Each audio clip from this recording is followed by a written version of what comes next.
Staying ahead of the curve in the high-tech industry, right now on the Leadership Voice.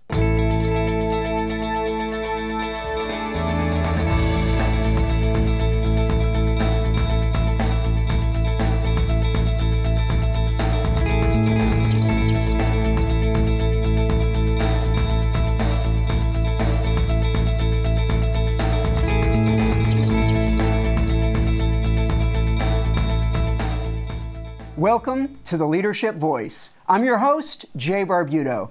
Today's show is about leadership in the high-tech industry. Our guests will be Luke Freiler of CenterCode and Ike Kvass of Effisoft.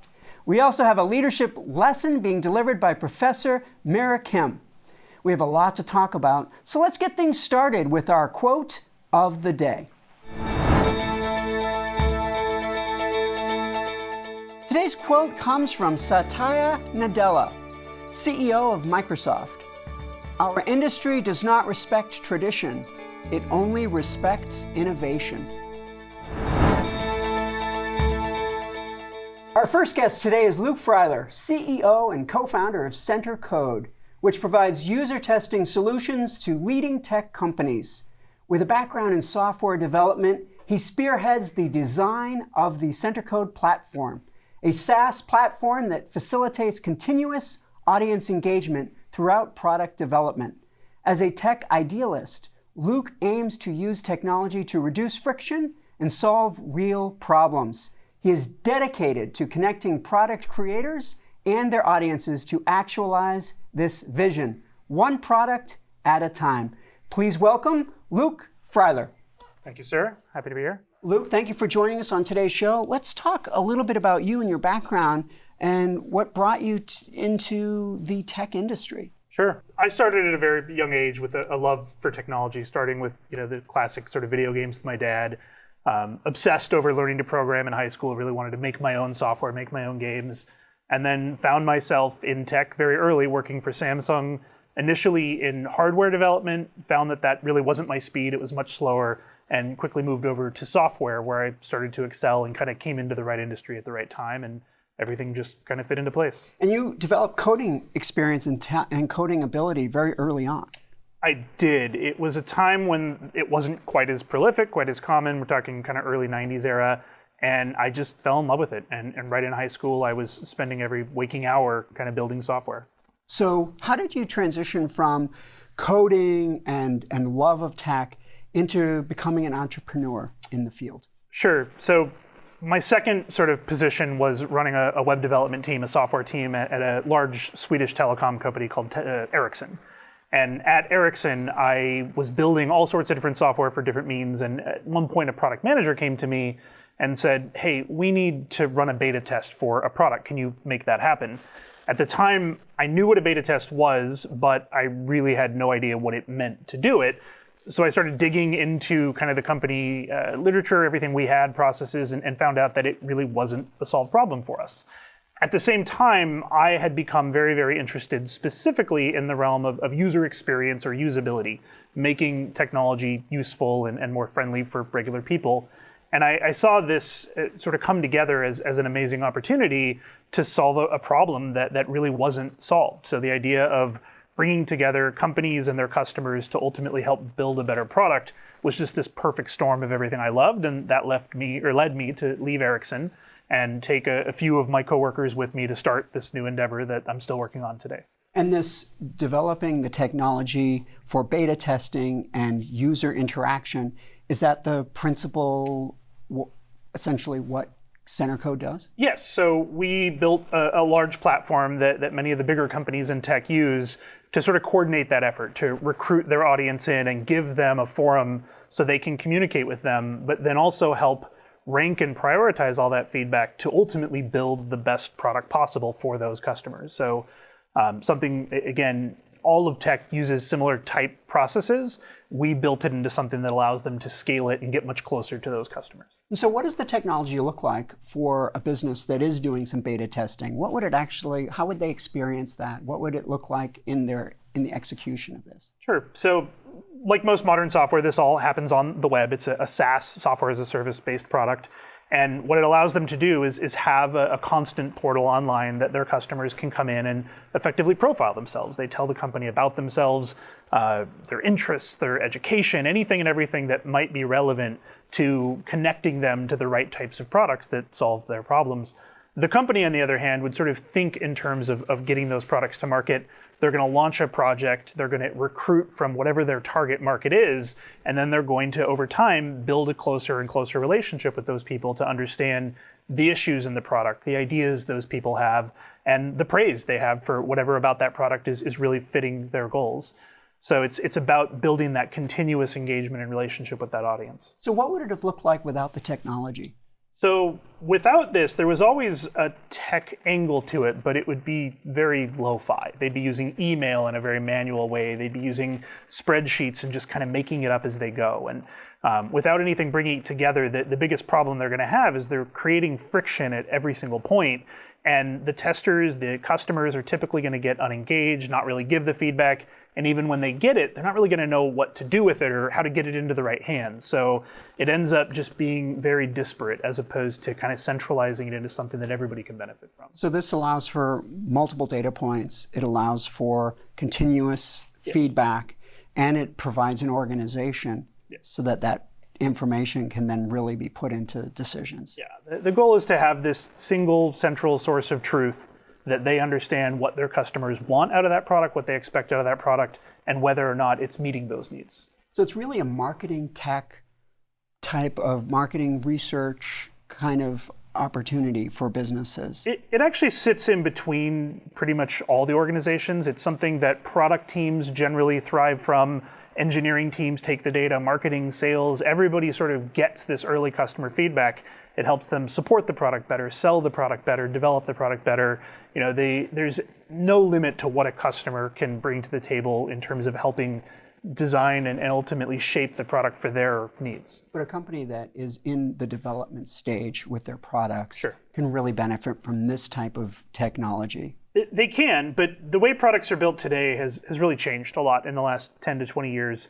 If you go back to even when we started this company, companies built products in what we called a waterfall method. They would, everything would sort of flow down to one big product. They'd release that product, and then they'd start working on the next thing that would come maybe 18 months or 2 years later.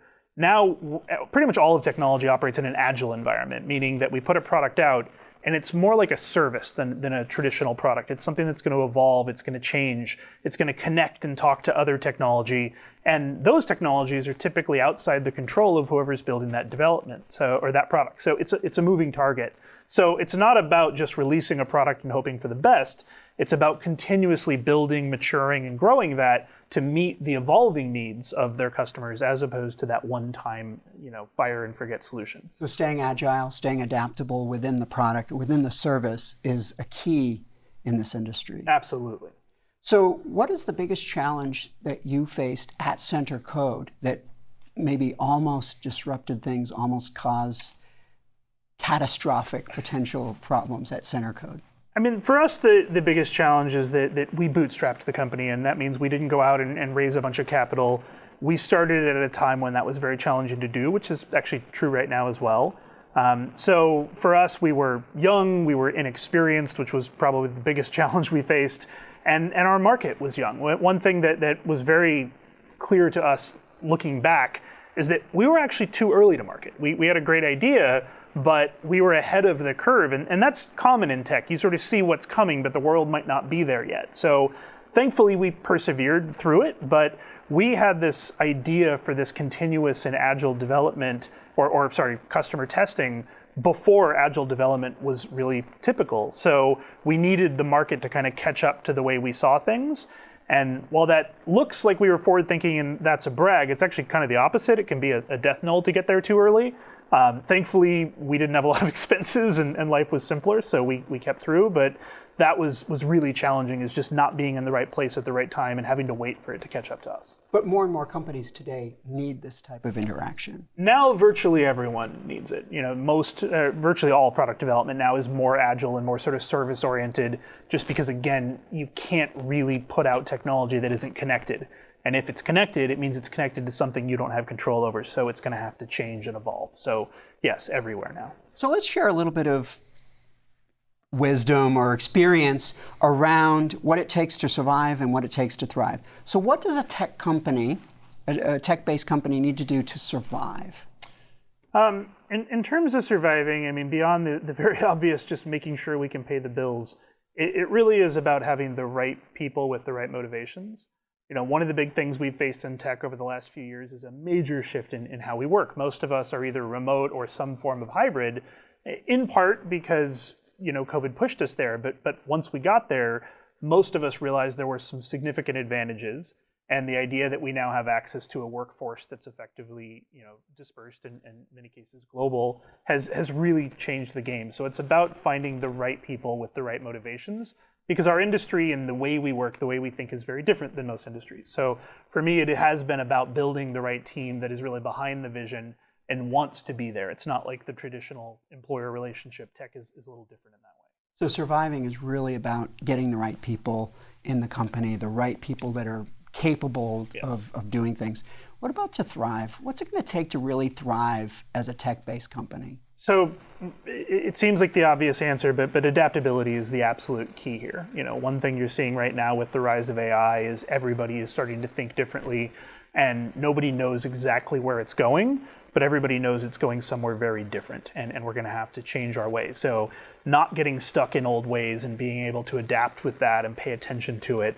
You know, the vast majority of my job at this point is learning and keeping up, and then being able to align my team and share that information and make sure we're all on the same page is absolutely critical. So you're never complacent? No. It makes you laugh, just the thought of that. Yeah, no. Well, Luke, I want to thank you for being on the show. We're going to stick around because we're going to have a panel discussion with you and Ike in just a little while. Great. Perfect. It's now time for a featured segment of the Leadership Voice. It's today's Did You Know? EY.com recently reported that generative AI is the top opportunity for tech businesses in the year ahead.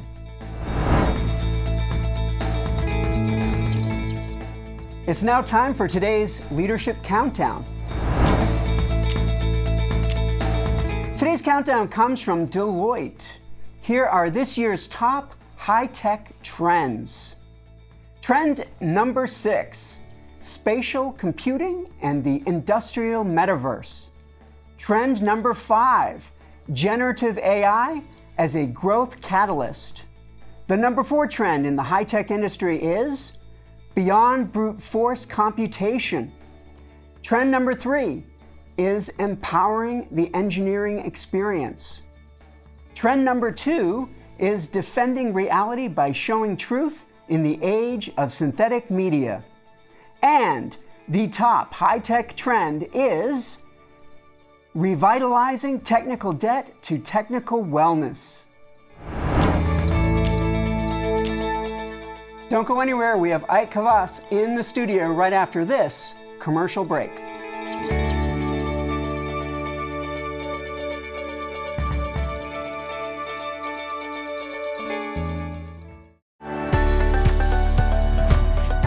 The Bringing Learning to Work program is our way of connecting the faculty of Cal State Fullerton with the business community of Orange County and Southern California. We have over 72 training programs that are available via distance or face-to-face. And the faculty come to your company and they deliver the training to your employees. The Bringing Learning to Work program is really fundamentally, it's leadership programming. We do diversity and emotional intelligence training. We partner with Cal State Fullerton because they had subject matter experts in these fields. And we're really fortunate and privileged to be able to do that. Many companies can't afford training and development personnel.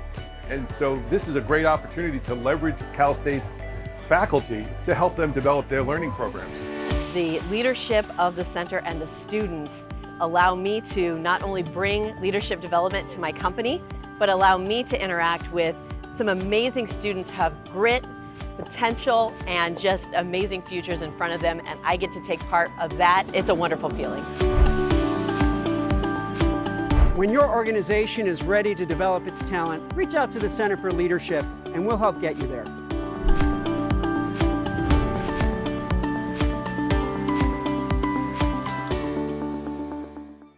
Welcome back to the Leadership Voice. Our next guest is Ike Kavas. Ike is a seasoned entrepreneur and a respected figure in the field of AI and machine learning. His professional journey includes a notable tenure at Kofax, prior to founding Effisoft, where he served as CEO. Following the acquisition of Effisoft by Kofax, Ike embraced the role of Senior Vice President of AI and Innovation, continuing to drive advancements in the tech industry. As an Inc. 500 alum, Ike also imparts his knowledge and experience as mentor to the next generation of technology and business leaders. Please welcome to the show, Ike Kavass. Thank you for having me. Ike, it's great to have you on the show. Could you tell us about what drew you to the tech field and how did you develop the passion for this? I think it still comes from the DNA. Ever since I was a little kid, I was the one who broke apart all the radios and everything electronic. And as I grew up, I think I watched a lot of sci-fi. So, I think the business, creating business, starting business is a sort of creative job. And then I draw a little bit of creation from other creators in the sci-fi movies and try to think about, imagine what they've done and what I can do here in the next 5 to 10 years. So this love of technology just started to brew for you. How did you discover artificial intelligence and start to really get into that? Well, in tech, things are always changing. These days, they're changing a lot faster than it used to be, but changing. The way you program computers changed over the years. When AI first started to come up, this is several years back, I saw that it's the new way of writing code, writing programs, right, telling computers what to do. So I think I started working on it. We had our first patent with my startup in 2016 on AI. So it was just the next wave, next iteration of how to teach computers what we want them to do. How do we teach a computer to start to think for itself? Like, how does a code create that?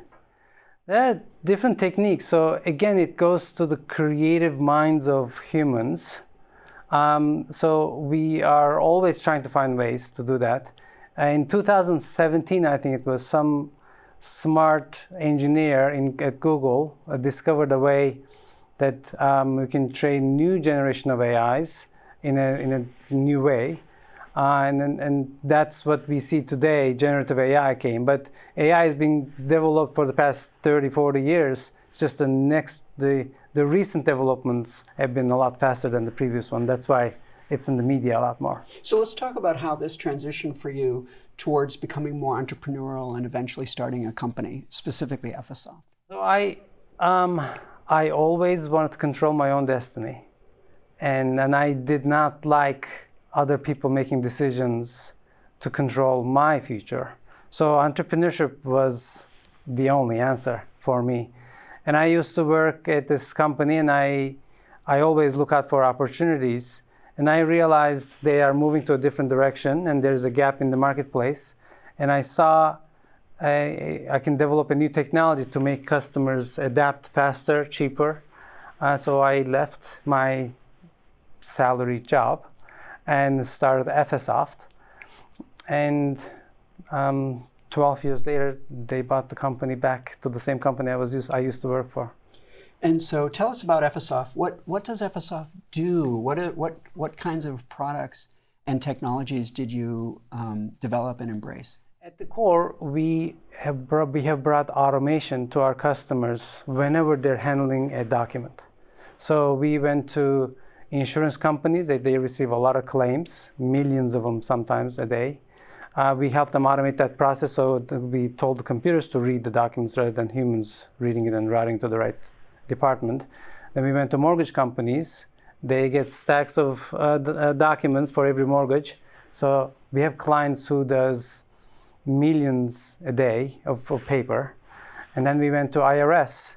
And IRS, all the correspondence that IRS gets from the US citizens about their tax returns, we process them. So it's automating the document-based businesses. And then once it's automated, then you have full access to it in a cataloged and a convenient way to access it. It's more than that. It actually improves a lot of stuff. For example, for claims, if we can automate that process, when you send your claims to your insurance for your car or for your house, you'll get paid better, faster. And the operations will a lot faster. So when you call, hey, where is my claim? They will know it's on the computer. They can find it easily rather than going through the stacks of documents. So the business side improves, but also the user experience, customer experience also improves. And how does artificial intelligence make that process even smarter, even better? It was so in the beginning when we started, we had to tell the computer, hey, look for, let's say, invoice number. Because, like, let's say something happened to your house, you had to go stay at the hotel, and you're sending your bills to the insurance, right? The hotel bill. When the insurance company receives them, we had to code them, hey, look for a hotel bill and find the invoice amount, like invoice total, and then find it. It was getting harder and harder because there are millions of other hotels, right? And if you look at the mortgage, you can create a lease agreement in a million ways. With artificial intelligence, things are different. You don't have to teach the computer rules. You teach them examples. Hey, I'm going to give you 5,000 samples. Here are the documents, the information I'm looking for. Learn this pattern, and that's what AI is. We're teaching the computers patterns from examples, and that's the new way of writing programs. When you started FSoft, there weren't a lot of companies doing this, right? No, there wasn't. We weren't even doing it at the time. So we started 2010, and by the time we got our patent on that extraction, data extraction, was 2016. And so if a company like FSoft were to start, what are the types of struggles they're likely to face? Or specifically for FSoft, what were your struggles in the beginning? Sure. Before I answer that, let me set the stage. Sure. There's this dogma or brainwashing going on from Silicon Valley sometimes.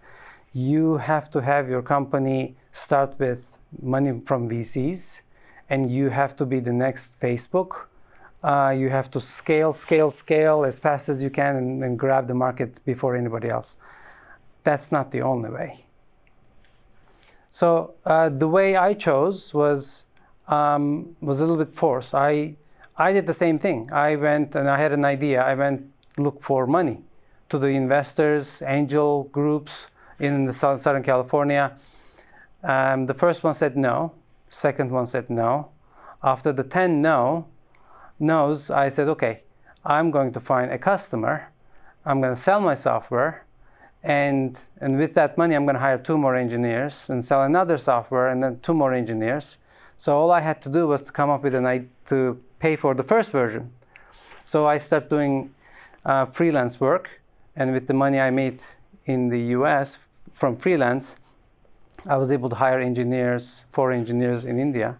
So that's how I started. So you had to, your struggles then were initially getting the ball rolling and finding those users. Yes, I think entrepreneurs need to realize that everybody's journey is different. Everybody's tailored. I had to find my own.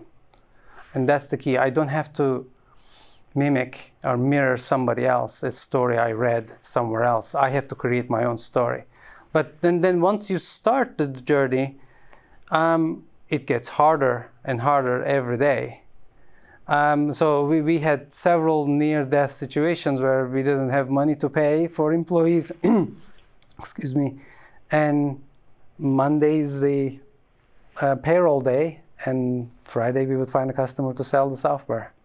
So for your early struggles, while a lot of tech companies will develop their product and then go and find funding for it, you developed your product and then found users for it. You found customers for it. Correct. And the trick is to know what customers need, not want. So I had some intrinsic knowledge from previous jobs I did, so I knew what to build. But as soon as the first version came out, for the rest of the 11 years, it was constant communication with the customers to ask what they need today, what they need tomorrow, and then synthesize that and then start improving the product. The goal at the end is to have a product that customers can't live without. That's all you have to strive for as an entrepreneur. And in your case, your technology solved a problem. And once that problem was solved, companies needed to continue having it. So that helped describe the early stages of Effisoft. So how did it grow and really start to thrive? So after 7 years of bootstrapping, then we went to the investors again. Look, we have a great technology. We have a great customer base. We are ready to grow. Would you like to join the party this time? And they said yes. So we partnered with a VC, and we start to hire different kind of people. And we start to change the company, scale. We end up going to have customers in 52 countries in the world. And eventually, they helped us sell the company to another, owner. So in this growth process, where or when did AI start to become central to the service, the software? Was it right from the beginning, or did it start to play a larger role over time? It was not in the beginning. In the beginning, again, there was only rules, and nobody knew how to implement AI into our own industry. And me and my product team had to decipher that. So it was in the middle of 2016, we got the patent. That means that we started 2 years before that. And then we started to incorporate AI into all of the sections of the product.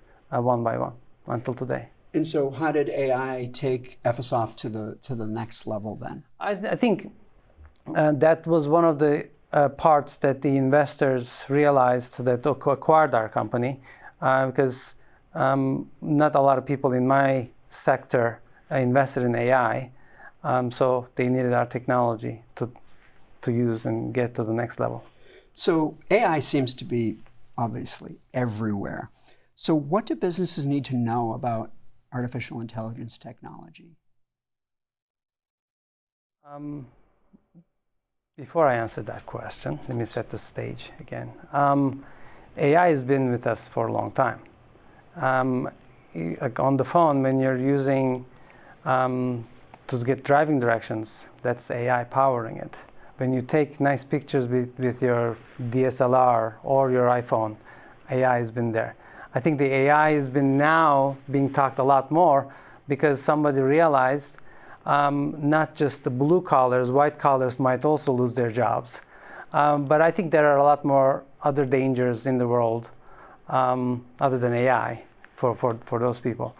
To come back to your question, it's going to change everybody's life, and it's gonna be everywhere.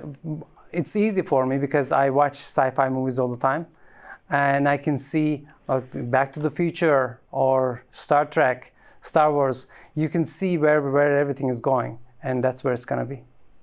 So if businesses are resistant to AI, and some businesses are resisting, we don't need AI. What would you tell other business leaders if they're resisting the adoption and the use of artificial intelligence? They're playing with fire, for sure. So they're making a big mistake. Many companies who are dominating today did not exist 30 years ago, like the Google, Amazon, and all that. And they're all using AI. And the way that the new startups disrupt the old companies is getting faster and faster and faster. So the new startups will start disrupting them a lot faster. I know several large companies, they are slow because they slow to adoption, because they think the things that they've done in the past 30 years is going to continue. The tech they have may last another 20 years, 30 years, but it's not going to last that much any longer. So what do you see as the biggest challenges of being an entrepreneur in a tech-based industry? How much time do we have? Well, we have a couple minutes. Okay.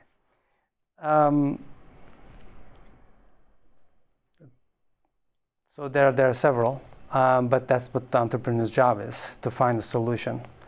A few of them are, the tech is developing very fast. So you have to be a learner. You have to keep up. And you have to hire people, the right people around you, that will complement you, but they will also have to keep learning. So dynamic mindset and dynamic team is key. And you also have to be very conscious about what the big tech is going to do. AWS, Amazon, Facebook, Google, there's a few other ones, as you know. They are also on top of it. So you have to be very close to the customers and develop solutions that those guys will not be able to come and take over from you. And you mentioned that a company in the tech industry has to be learning and adapting and changing. It's never a finished product, is it? It's never a finished product. No, that's right. And the moment you think it's done? You have to be curious all the time and to keep going. And the good founders know when to pivot as well. So one product you came up with, one solution may not be the only one that you're going to finish at the end. It's a journey. In the journey, you have to be agile at all times. So if you're an entrepreneur in the tech-based industry, you have to always be thinking about next steps. That's right. That's right. And then I should also mention, I don't want to be all pessimistic. Entrepreneurship, I believe, is the way to enhance our society. I think when entrepreneurs look at the technological advancements and the societal changes, they can find intersections and create companies and to move the society to the next level. So the outcome is actually great. Like the impact you create on other people, on your employees, for your family, the impact to the society is so great. These challenges that I'm talking about should not deter anybody. It's all worth it, in my opinion. All right, great. Well, thank you, Ike, for joining us on today's show. You're going to stick around because Luke's going to come back. We're going to have a leadership panel together. Would love to. It's now time for our leadership example. Today's leadership example comes from technologymagazine.com. Let's look at the 10 largest high-tech companies in the United States.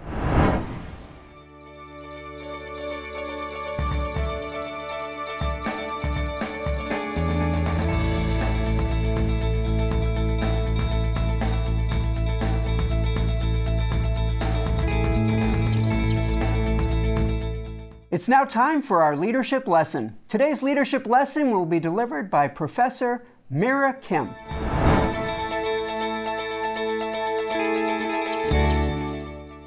I am Mira Kim, and here is today's leadership lesson. Today, we're exploring a vital intersection in the business world: artificial intelligence and its impact on leadership. As we navigate the digital age, it's clear that technology has not just supported but transformed leadership. We'll look at how AI tools are revolutionizing decision-making, team dynamics, and ethical leadership. Let's begin with decision-making. In today's data-driven world, AI provides leaders with an unprecedented depth of insights. We no longer base our decisions on intuition or limited information. AI-driven analytics offer a comprehensive view, allowing leaders to make well-informed decisions. Predictive analytics, a key component of AI, enables leaders to foresee market trends, customer behavior, and optimize operations. It's no longer about reacting to changes, but proactively shaping strategies. In addition, AI's role in strategic planning is pivotal.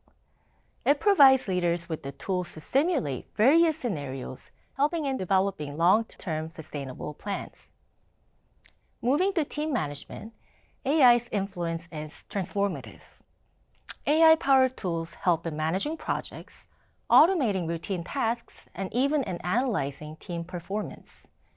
This automation and analysis free leaders to focus on more strategic aspects such as team building and leadership development. Additionally, communication has been revolutionized. AI-driven platforms facilitate seamless global interactions, breaking down language barriers and enhancing collaboration. These tools are redefining how we collaborate, especially in diverse and global teams. However, with great power comes great responsibility. As leaders, it's imperative to balance technological advancements with ethical considerations. This means prioritizing data privacy, understanding the implications of AI decisions, and ensuring fairness and transparency in AI deployments. Ethical leadership in the AI era is about making choices that are beneficial not only for the business, but also for society at large. This requires ongoing dialogue and a commitment to responsible AI usage. As we look towards the future, the role of human leaders will continue to evolve alongside AI.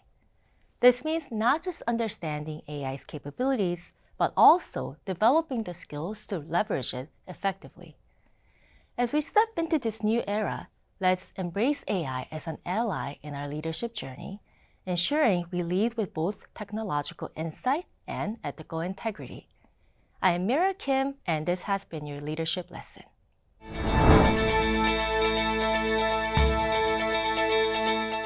We've brought back our two guests for today's leadership panel. Luke and Ike, want to thank you both for rejoining us. Thank you, Jay. Thank you.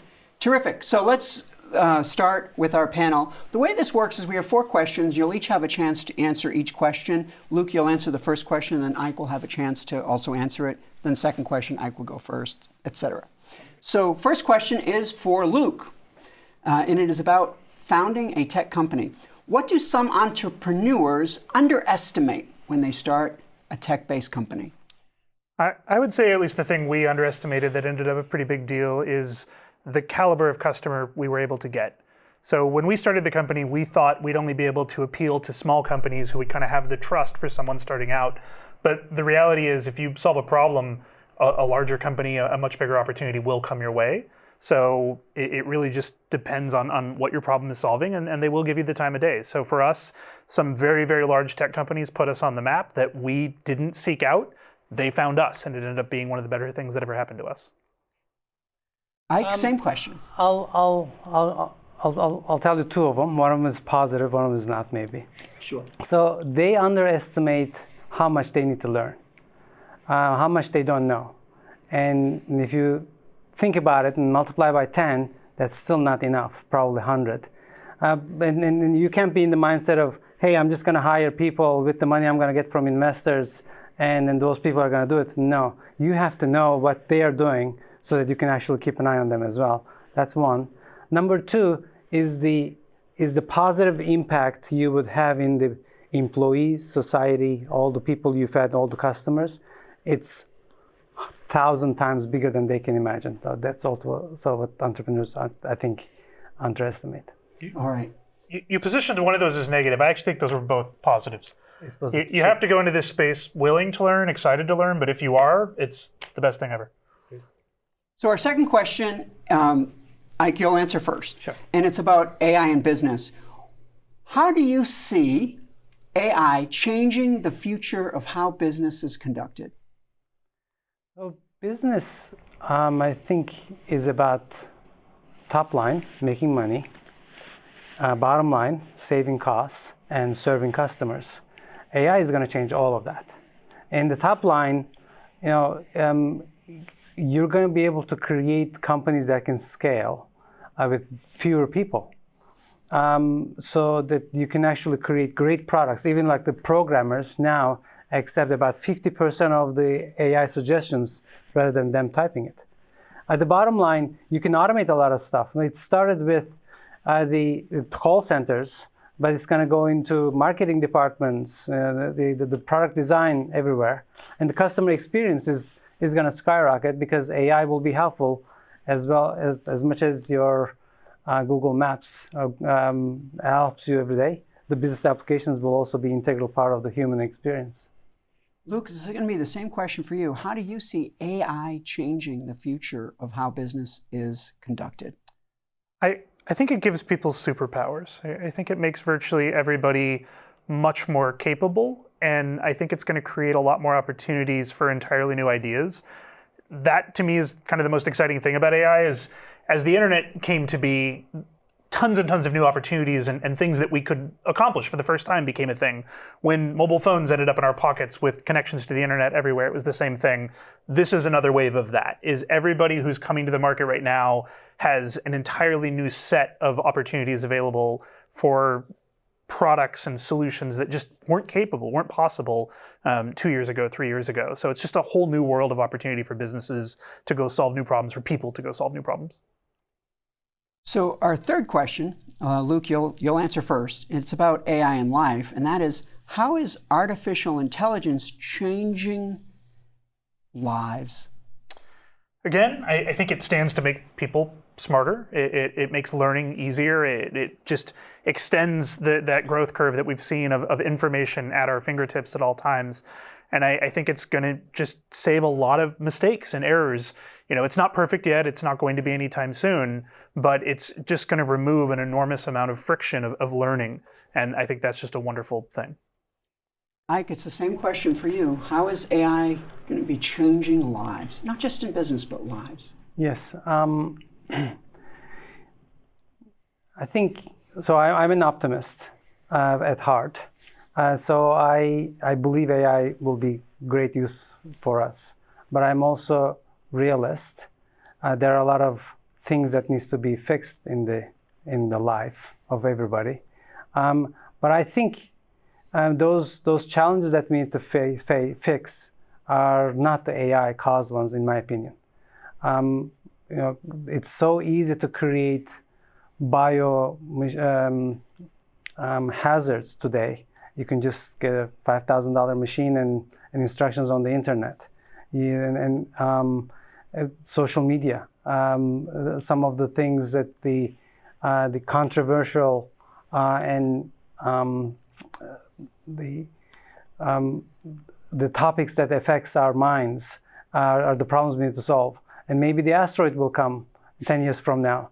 I think, or new pandemic. So I think I'm in the side of we have these challenges, and the AI will help the humanity to fight those back. I think that's what I believe. It's going to change in a good way. So we're going to do that one again. Let's not talk about people can download bomb instructions and things. So so we're going to ask that question again. Come on, so we're going to ask that question again, and all right. But let's answer it with a different Sure. take, and that is how is AI changing our lives? So Were you going to give out a website in the final answer? It was on my bio. So we're gonna ask that again. Same question for you. Okay. How is AI changing people's lives? And we don't want to talk about destruction. I think the theme of there's a lot of challenges, like on a campus show, we don't want to. Well, no, but if mine was it allows us to learn, I feel like you can bounce off of there's a lot of challenges in front of us that were very difficult to solve, and this will help them solve them without violence. Yep. All right. We'll try again. Okay. Same question for you, Ike. How is artificial intelligence changing lives? First of all, I'm an optimist when it comes to AI and everything else in life. But we do also have some challenges in life. And I think AI will help us solve those challenges. AI, for example, will give us access to a knowledge of a doctor on our phones. AI will improve the elderly's lives to pick up the right medication for them. So it will be everywhere as an assistant, as a co-pilot, and it will help everybody on Earth, I think. So there'll be ways that we can use artificial intelligence to find the best doctors, to find the most reputable service providers. It's actually more than that. So like if you have an issue and you need to call a doctor and you can't get a hold of your doctor for, say, an hour, the time might be critical for you. So you can take a picture of that bug bite or a snake bite.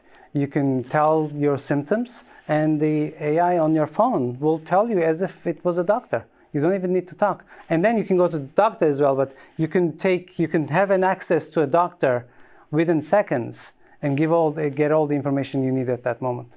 So while we used to be able to sort of look up symptoms, Google symptoms, things like that, AI allows us to take that to an even more advanced level of providing solutions. So it's now time for the final word. The way the final word works is that each of you will have a chance to share one final piece of wisdom or advice for our viewers. And Ike, you're going to go first. So it's time for your final word. I love entrepreneurs. If you are out there thinking about it, go ahead and do it. and I will be there to help you. That's terrific. Luke? I'm going to put those two worlds together and say that I think the most interesting thing about AI that it brings today, we don't have to wait for, is the ability to use it to educate ourselves in real time. One of the biggest behavioral shifts I've made in the last year as GPT and Anthropic and Bard, all of these technologies became so easily available, is I never leave myself questioning anything anymore. If anybody, there's a million times a day, words, phrases, concepts float past us that we sort of get by context, but don't really understand. The moment I'm alone, I look up everything. And I just ask it a question in a very human way, and it gives me an answer, and I can ask it for sources, I can go deeper. And I just don't find myself faking it until I make it with the everyday language that passes me. And I think everybody should take that into account. I think it's one of the best things it can bring to the table today that we don't have to wait for. I agree with that. My most used app on my phone is a GPT app. I don't search for things anymore. I just ask and get my answers. And finding those answers, staying curious, staying adaptable, staying agile are going to become central to all of this conversation. Absolutely. And there you have our final word. Thank you, Luke and Ike, for joining us on today's show. Thank you, sir. Thank you. If you have a question or need advice, connect with us by email, leadership@fullerton.edu, or on Instagram @CSUF_CFL. Thank you for tuning in to today's show, where we discuss leadership in the high-tech industry. Thanks to our featured guests, Luke Freiler and Ike Kavass, for sharing their insights. And a special thanks to Professor Mira Kim for delivering today's leadership lesson. Join us each episode of the Leadership Voice, where industry leaders will share their experiences and wisdom. I'm Jay Barbuto here at the Giles O'Malley Center for Leadership at Cal State Fullerton, and we'll see you next time right here on the Leadership Voice.